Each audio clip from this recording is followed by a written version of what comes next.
Hi, I'm Miss Mellon. Welcome to the fourth grade presentation of Curriculum Night.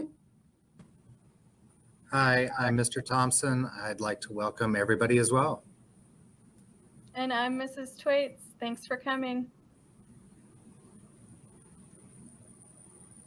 All right, welcome everyone.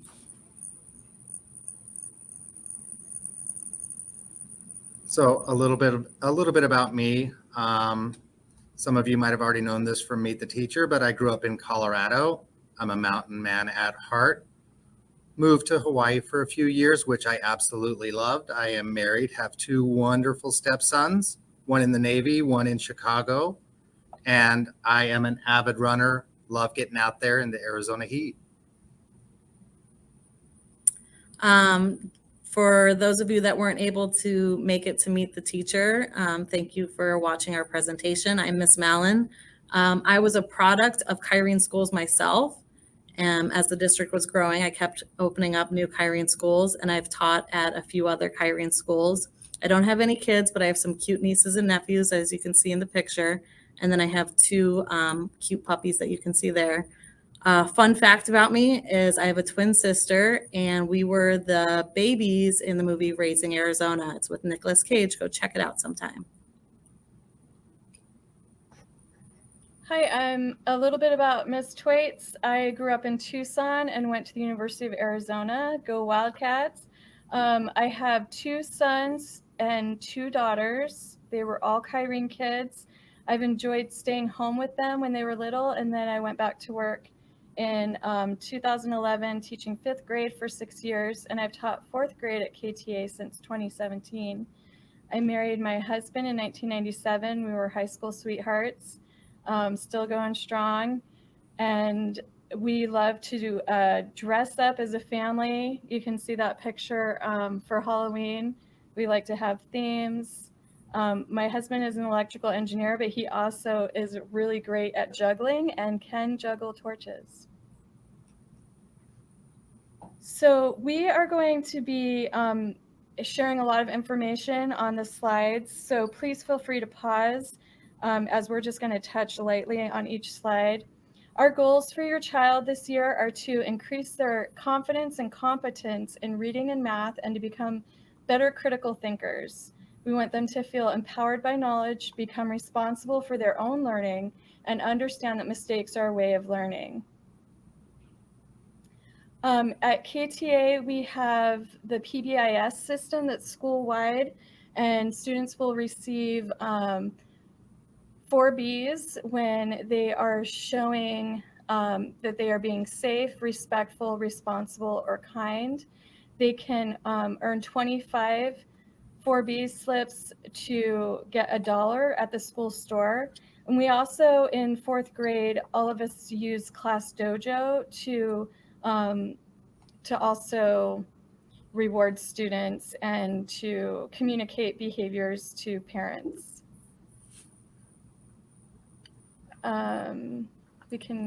It helps with positive culture where students are engaged, encouraged, and love learning.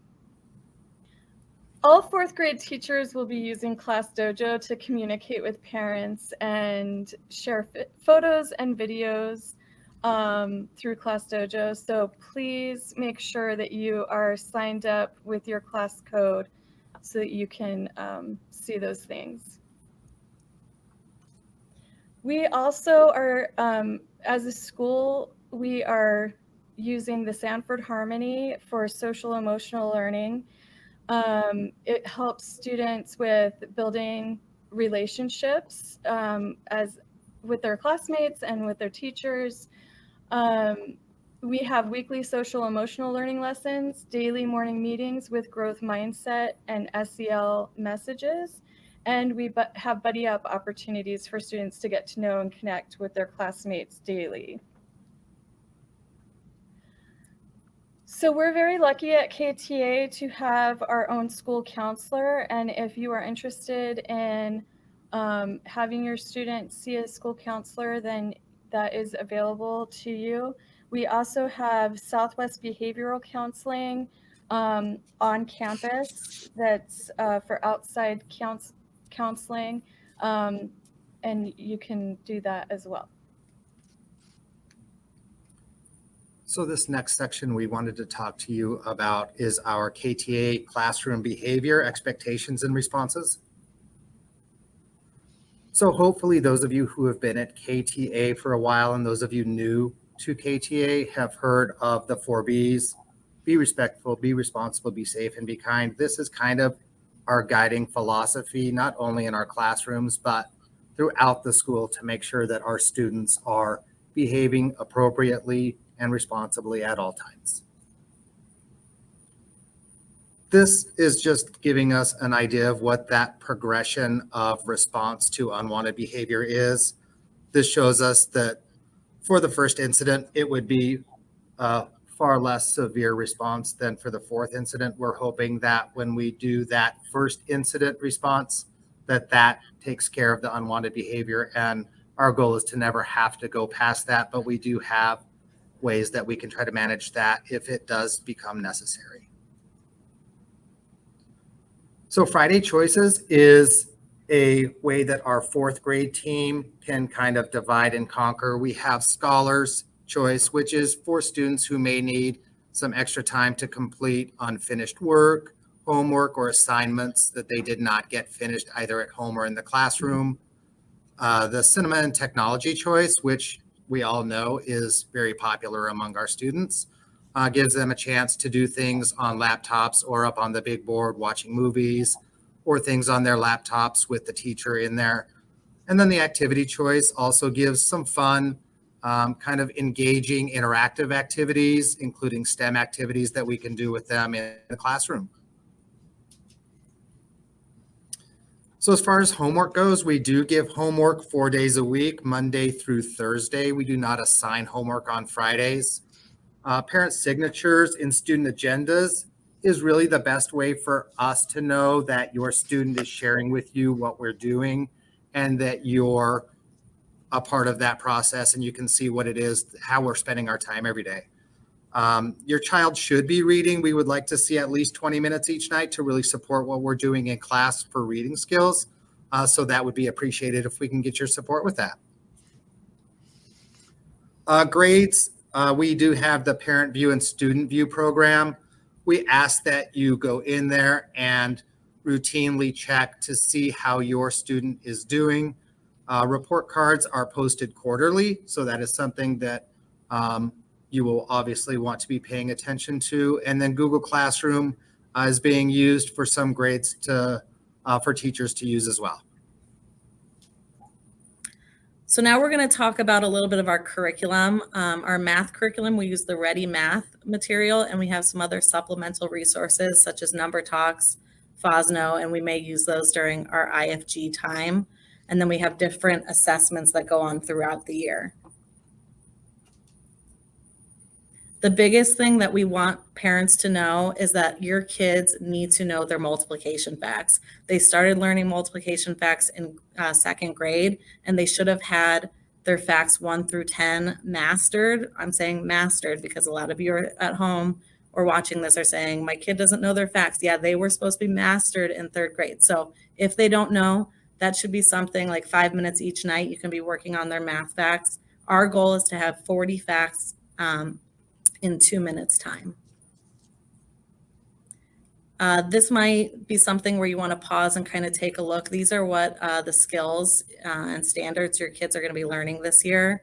A lot is on place value. So number sense, that's your addition and subtraction, multiplication and division. We get into fractions, area and perimeter, and measurement. But we get into large digit multiplication and division, so that's exactly why the kids need to have their basic facts memorized. Some students are in a program called Compact Math. This is just a rigorous and fast-paced math program. Kids were picked for this program based on their test scores from the previous year. So no request can be available for this, unfortunately. We went off of what data we had on students and chose them for this program. Students complete all of fourth grade math standards and then half of the year of fifth grade. And this sets them up for the following year where they will complete the other half of fifth grade math and do all of sixth grade. For science, your students are going to be doing both hands-on and activities that are not so hands-on. For science, we will be learning about water and weather, animal and plant science, magnetism and electricity, and renewable and non-renewable resources. Health, our health curriculum is just very basic. It's just being healthy curriculum. When we talk about health, we talk to our students about having healthy snacks. Please keep Takis, chips, things like that for their lunches if you want to send them. We won't have them during snack time because we talk about brain food, and those would be things like fruits and veggies and crackers, things like that. So please, anything that's not so healthy, you can save for their lunches, and when we do have snack in the classroom, something healthy. And we won't have that on Wednesday, just on Monday, Tuesday, Thursday, Friday. In social studies in 4th grade, we focus on the state of Arizona. So first quarter, we're all focused on the history of Arizona. We started off with prehistoric peoples, the original Native Americans who came first to Arizona. Then we move into geography in second quarter. We have research projects that students do on animals that live and are native to Arizona. And then fourth quarter, we focus on government and the economy in Arizona. And we have a culminating project that we do fourth quarter for our celebration of learning that is focused on Arizona social studies.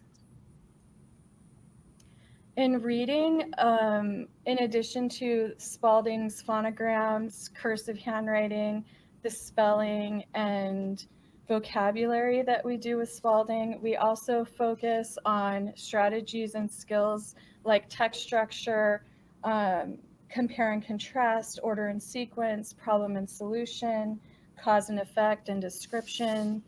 We really focus on teaching students to take their time and use part of the question in their response when they're answering questions. That's what that race strategy refers to.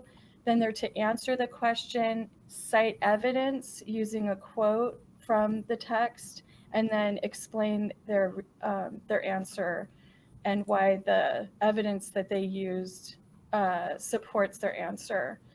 We have whole group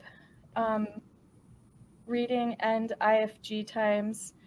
We do close reading skills where we read and then reread and mark passages to make sure that students are understanding what they're reading. Our goals for fluency and comprehension at the beginning of the year in DIBELS is 90 words per minute and 95% accuracy. For writing, we focus on opinion writing, informative writing, and informative narrative writing. We do a lot of note taking, and that is part of the AVID program that we're doing school-wide. And so that INB stands for Interactive Notebooks. Students will be taking a lot of notes, and we are modeling how to take notes for them. We learn about poetry in 4th grade. We work up to 5-paragraph essays by the end of the year. And then, of course, we focus on the writing process. At KTA, we have recitations and book reports due quarterly. Recitations are usually in the form of a poem, and we have choices that we will provide students to present a memorized poem to the class. And then we also have book reports that we will be assigning quarterly. This is all work that needs to be done at home and then presented in class. So as KTA is unique that we have a dress code, we wanted to make a point of emphasis to discuss this. And we would ask for all families to give their ongoing support with this. Students must be in their uniforms Monday through Thursday. Friday, they are able to wear jeans and their spirit shirts, but we do ask that their jeans not be frayed and torn, that they be appropriate for school. The shirts must have the appropriate colors, red, white, blue, have collar sleeves, no logos. Pants, we need to see skirts, khaki or navy. Shorts must be the appropriate length, and please no leggings unless they are under a skirt or shorts. So as for jackets, there are no uniform guidelines for outside coats, but we do ask that inside jackets be the same colors as our clothing, red, white, blue, with a logo no larger than a business card. There are no hats or hoodies allowed inside school buildings, and socks, even though they may not be seen, still have to be plain red, white, or navy.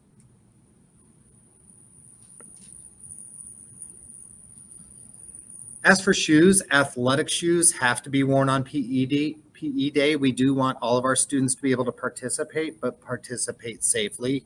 We ask that they not wear flip-flops, sandals, must have a heel strap, and no heels higher than 2 inches. The jewelry cannot be distracting, no bracelets allowed, but students are able to wear watches, and hair extensions and hair must be their natural color. Some additional needs, obviously, we always appreciate any help that families can give. Things that we will need on an ongoing basis would include pencils, Ticonderoga pencils, tissues, disinfectant wipes, hand sanitizer, the large ones with a pump, and then any fun-smelling antibacterial liquid soaps. At KTA, we have many opportunities, and one of them would be 4th and 5th graders can participate in our band program. This is during the school day for 2 days a week. They meet with our band teacher, and students get to pick an instrument that they would like to try, and they can make a choice to do that. It would take out some of their day, so they must be responsible in making up any work that they miss in class. But information will be going home if it has not gone home already with your child. Just a few more things. Good things to always remember: if your child is sick, please keep them home. So if they have any type of fever or anything like that, it's best to just keep them home and have them return when they're feeling better. Please make sure, if you haven't already, go in through Parent View and click on that acknowledgements button. It just shows that you have read our handbook, our technology agreement. There's some surveys and stuff in there, and it just helps you stay connected. And you can always connect further with KTA through their Facebook or Instagram page, Facebook/Kyrene Traditional Academy. And thank you guys for watching. Reach out to any of your teachers if you have any questions. Have a great day.